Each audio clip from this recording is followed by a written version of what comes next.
Good morning from the Scottish Highlands. Sorry if I'm in a little bit of a rush, but today, Storm Amy hits. We're only hours away from a hurricane. It's gonna turn into a furball up here. So, it's time to get ready.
Many people around the world dream of returning to the home of their ancestors, the British Isles. At the age of 45, I fulfilled a lifelong ambition and bought my dream home in the Scottish Highlands. My name's Jason, and I live in the far north of Scotland. This is my story. Welcome to the American Highlander.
Good morning from the Scottish Highlands. It's another absolutely beautiful day here. It's Monday, October 6th. It's the Monday after Storm Amy. And wow, that was quite an experience. I learned a phrase I'd never heard before, explosive cyclogenesis. Sounds like something Peter Gabriel would have come out with in 1982. Basically, there was a bomb cyclone that came ripping through Scotland, went up north into Orkney, Shetland, and actually they felt it as far south as England. And yeah, it did a fair amount of damage. There's plenty of people up here in the Highlands at the time of this recording that still have no power. So, I hope that power gets restored soon and the restoration efforts go quickly to minimize disruption. Because we got very lucky here. The power held at the house. We had no damage. We dodged a bullet. We got very, very lucky, especially since, there's still a lot of leaves on the trees here, so could have been a lot worse. And I hope that everyone who is more affected recovers quickly. Now, it is worth pointing out, on one hand, that storm did set a record for new low pressure mark here in the UK, and that is something worth noting. It is also worth pointing out that autumn and winter storms are a fact of life here in the Highlands, and it's part of what I signed up for when I moved up here. So as we continue to film over the course of seasons and years, you're gonna see more of this. So we've got some more sightseeing planned for today because, man, I don't know if Mother Nature got the memo, but it's 19 degrees today. Isn't it supposed to be autumn? Mother Nature's having a hot flash. Needless to say, it's uncharacteristically warm at the moment. And as long as the scenery holds, we're going to go out, we're going to get some sightseeing done and film it for you. And also, frankly, film it for me. And that's a point we're going to touch on here in a sec. And we've also got a really interesting topic, as you saw in the thumbnail and the title, that we've got to discuss today. So we'll get all to that in just a sec. I do have a quick bit of housekeeping. 99% of the comments that I get, as I've mentioned before, are phenomenal. They're wonderful. And honestly, I really am grateful to you guys for that, genuinely. For a kid who has spent an uncomfortable amount of his life alone, it really is something. Now, 1% of the comments are going to be internet trolls. You know that going in. That's whatever. That's par for the course. I don't even pay attention to that. Every now and then, you do get a couple of comments that just shine through like the sun right now. Let's adjust the filter. Ooh, there we go. I think that's a bit better. There are a couple of comments that come through every now and then that really do kind of just make you shake your head a little bit. And there's one that's popped up a few times recently that I think I do need to address. I think it's actually somewhat well-intentioned, and I think the people who write these comments don't realize how insulting it is. So I'm going to nip it in the bud right up front. Feedback is welcome.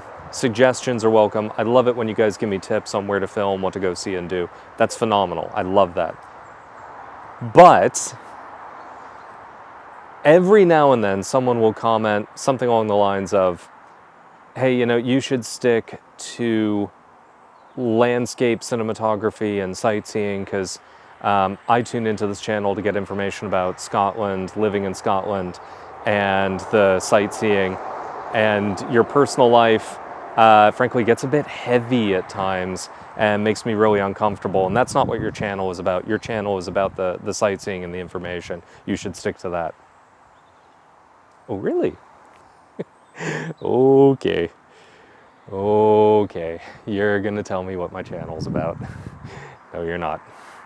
My channel, my rules. If it's uncomfortable for you when I talk about aspects of my past that drove me to move to literally the other side of the planet and build a new life here, if that's uncomfortable for you, How do you think it is for me? I'm the guy who's got to live with it every day. I don't wish to be rude, but I'm not doing this to entertain you. I'm doing it because I have to. Because after 45 years of being ground down and being told that I'm a cog in the machine and that I don't have a voice,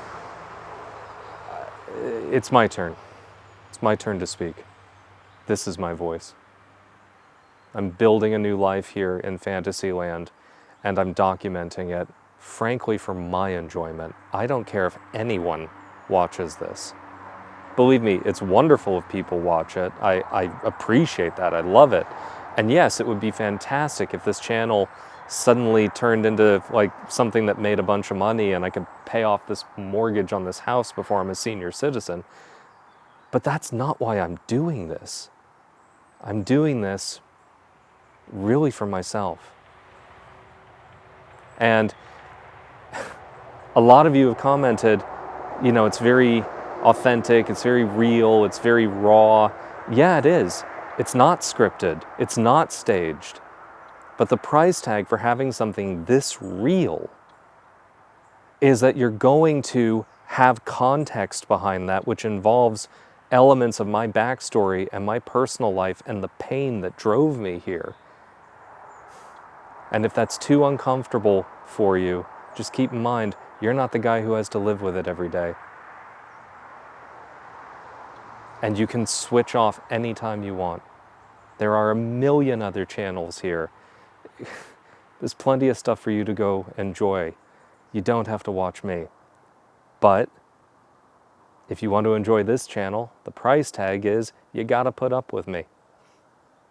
So let's not have this discussion again, okay? By all means, I love your feedback, I love your suggestions, but don't tell me what to do. You're not going to get very far with that attitude. So let's go ahead and get started, because as you can tell from the amount of sunlight hitting my face, my God, we have got some amazing conditions here. Let's go. Welcome to the Grey Cairns. This is in Caithness, and these structures are over 5,000 years old. It's pretty incredible to think about, isn't it? These structures have been around longer than the Great Pyramids. They were old when the pyramids were first built. They are some of the oldest Stone Age structures known to man. And they're here in the far north of Scotland.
We actually don't know who built these.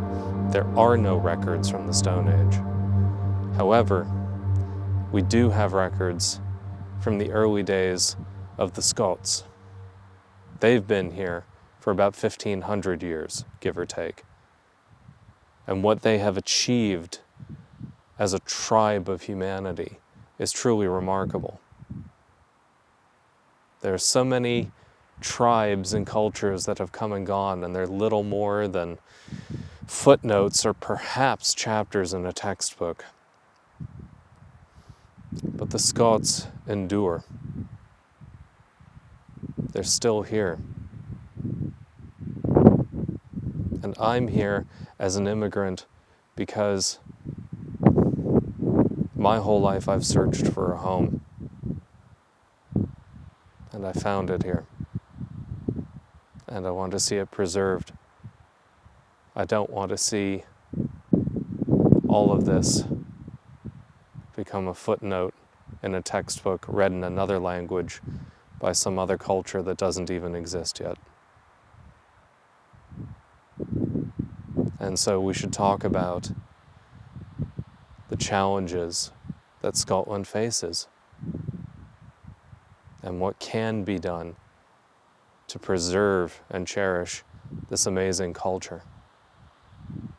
I was trying to film this segment outside, but it's getting dark pretty quickly, and I moved into my conservatory. So I figure while we still got some daylight left, let's jump into this.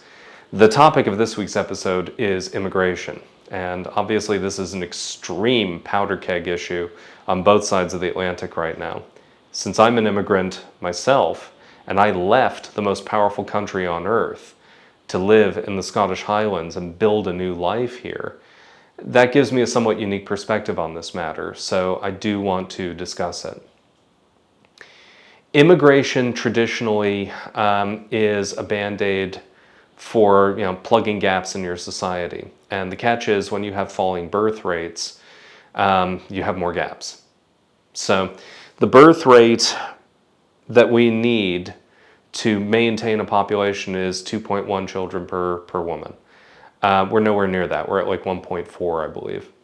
And this isn't unique to Scotland. This is something throughout the Western world. So it's a very real problem because it means you're running out of people. The second issue which compounds this is your existing population ages.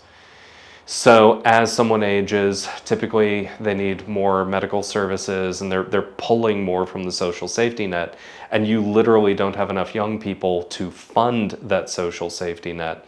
So it turns into something of a doom loop. And that's where immigration comes in, is if you manage it correctly, it can be a really good tool, at least in the short term, and controlled, to help a society plug the gaps. Now, immigration does come with its own set of problems. Ideally, you want someone who's an immigrant to be very culturally compatible, thereby making the process of assimilation easier. And critically, you want this person to be a net contributor. They should give more than they take over the course of their lifetime. Now, there are three groups of immigrants, broadly speaking. You have refugees, low-skilled immigrants, and high-skilled immigrants. That third group, those are the net contributors. They give more than they take. That is the group that I belong to. The other two groups are, according to the data, not net contributors. So, you might do some of this for humanitarian reasons, but you have to keep in mind it's the host population and the host country that's footing the bill. That becomes a difficult argument during periods of protracted economic downturn. It can also lead to scapegoating and a lot of other issues, particularly if the immigrants themselves don't put in the work to integrate, which is one of the reasons why I believe it's so important. Now, it's worth pointing out, this really has nothing to do with skin color. Someone can't help the skin color that they're born with. And I would be very wary of using that as criteria for who can be let in and who cannot be let in. You might disagree with this, but before you jump on me in the comments, I want you to do me a favor. Google the story of Liberia. This is an English-speaking country in Africa, and their flag is almost identical to the American flag. But it's a very cautionary tale of people who were oppressed, and they became oppressors themselves to people who looked exactly like them. So, a multi-ethnic society is fairly straightforward, and history says it's a lot easier than a multicultural society. The two are very different animals. So I would just be very cautious about anyone being like, well, skin color should be a determining factor. I would also be cautious about ancestry. It's kind of a cliche over here, kind of a joke that, Americans come over and they could have 1% Scottish ancestry, and they're running around saying, I'm descended from Robert the Bruce, and I'm next in line for the throne, and my ancestors fought at Culloden, bagpipes, Chill. You don't score any points with that. My audience seems to be sufficiently intelligent and sophisticated. They're not doing that, which is good. But yeah, I've heard it a few times over here, and it is kind of funny. My Scottish ancestors, they were nobodies. They're not even from the Highlands. They were lowlanders. And I love the lowlands. It's a beautiful area. But they were nobodies. And that's fine by me because I'm a nobody. So, but also just sheer math. Like, if you're going to use ethnicity as a major component in gatekeeping, well, keep in mind there's over 5 million people who live in Scotland. There are over 5 million people just in the United States who have some level of Scottish ancestry. So if you use ethnicity and ancestry as a barrier to entry, you just doubled the number of people who would be eligible to live here. And a good chunk of my comments section would be like, yeah, I'm in. I'll live there right now. So we haven't even gotten to the Canadians in that equation yet. So there's more to a culture than all of those factors. I mean, a culture is just an agreed upon set of practices, traditions, legal codes, etc., within a geographic area. And yes, culture should be preserved. I mean, when you go to Japan, you want to see and interact with Japanese people and Japanese culture. If you go to France, you want to interact with French people and French culture, which is not Parisian culture, by the way. When you come here to Scotland, you want to get a headbutt from somebody named Jimmy. It's one of the rules. So, culture is important. And yes, ethnicity does play a factor in that. And the Scottish ethnicity, you want to see it keep going. It's been around for 1,500 years.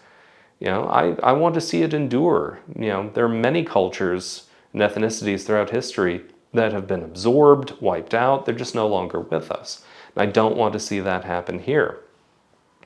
And there are issues that threaten Scottish culture, particularly here in the far north, that we should talk about. The big one being depopulation. The far north is losing people. It's projected that over the next 25 years, depending on which part of the far north we're talking about, we're going to lose somewhere in the neighborhood of between 5 to 20% of the remaining population.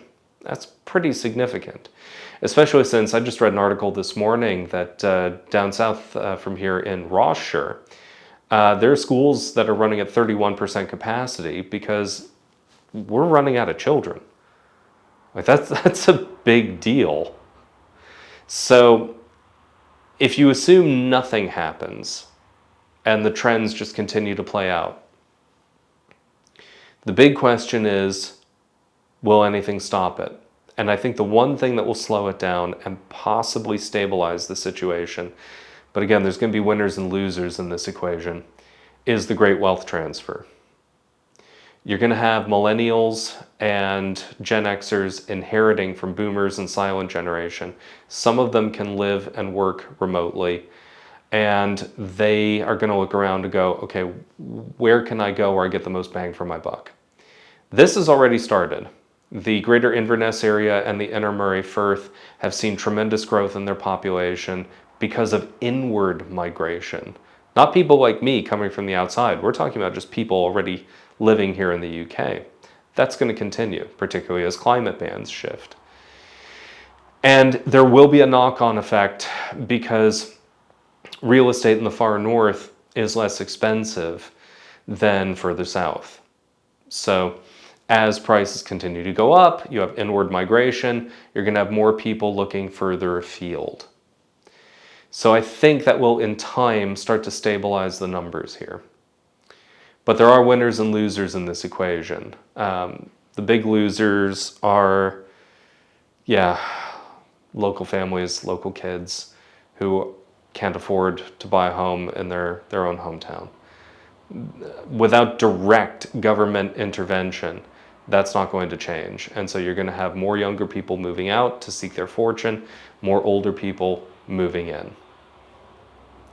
So the big question is there anything that could dramatically change the landscape to such a degree that that trend would stop? Yes, but the solution to that is so outrageous that I'm not really sure it would ever happen. Scotland would need to join a larger economic bloc. Most of you are thinking, well, that's the EU. I actually have a different party in mind. And no, it's not the US. It's the Nordic states. Google this or run it through ChatGPT. There's already been quite a lot of scholarly research on this topic. And if done carefully and correctly, it would actually benefit Scotland and it would benefit the Nordic states. Everyone would actually win in this equation. It would be a tremendously uplifting effect economically. And yeah, it would help out a lot of people. The catch, because there is always a catch, is that, that wouldn't happen unless Scotland were independent. And that just opened up a massive firestorm in the comments section. And it's way beyond the scope of this video where we're talking about immigration. So I'm going to press pause on it right there because then we really start getting away from our main topic. But if we bring it back full circle, if you're an immigrant watching this, your responsibilities are unchanged. Give more than you take and integrate, assimilate into the local culture, especially right now with all the headlines that are out there. Don't make yourself a target. Give more than you take. Be a part of your local community. I really feel that's important under any circumstances, but especially now. And as for me personally, I love Scotland. I love the far north. I love the Highlands. And I'm going to spend the rest of my life doing everything I can here to try to give back, because it's my home. When I was a kid, I was asked, what did I want to be when I grew up? It's a common question. We all get asked it. And the answer that I had is I wanted to be a professional adventurer. Didn't make any sense to me at the time. It's not exactly a career path that you can really get a college education for. But it's real. It's out here waiting for you. Life is right outside your door. You just have to have the courage to go get it. And I'm building a new life here in the far north of Scotland. Until next time, thanks for watching The American Highlander. Take care.